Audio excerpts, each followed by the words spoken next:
It was one of those games that wasn't supposed to matter, just another Sunday on the NFL calendar. But when the Atlanta Falcons lined up against the Indianapolis Colts, something about the air felt different. You could sense the tension, the energy, and the quiet determination in both teams' faces. The Colts came in confident, steady, the kind of team that rarely cracks under pressure. The Falcons, on the other hand, carried the quiet hunger of a team that had been doubted for far too long. From a very first snap, it was clear this wouldn't be an ordinary matchup. The Colts took control early. Precise passes, clinical execution, and that unshakable rhythm that makes you think the outcome is already written. Fans in blue and white roared, already tasting victory. But on the other sideline, the Falcons' bench burned with silent defiance. You could see it in their eyes.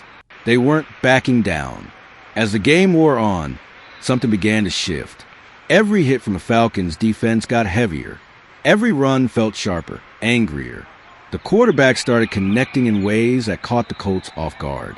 And then it happened, the moment that flipped the entire story. A fumble, a recovery, and in the blink of an eye, the stadium went silent. The Falcons saw their opening, and they took it. Drive after drive.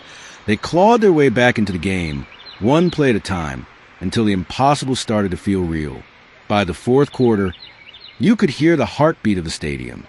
The Colts were struggling to find their rhythm, their confidence shaken. The Falcons, once written off, were now writing their own redemption. Every throw felt like destiny. Every catch like a statement. The game clock ticked down, and with one final push, the Falcons crossed the line. Touchdown. The crowd erupted, disbelief mixed with pure electricity. Against all odds, they had done it. But beyond the score, this game was about something deeper. It was about belief. It was about what happens when a team refuses to accept the story written for them. The Falcons didn't just beat the Colts. They reminded everyone watching that heart can rewrite history. Because in football, as in life, it's not always about the team with the better stats or the bigger names. Sometimes, it's about the ones who refuse to quit, no matter how the odds stack up. And that night, the Falcons proved that resilience, more than anything else, is what makes legends.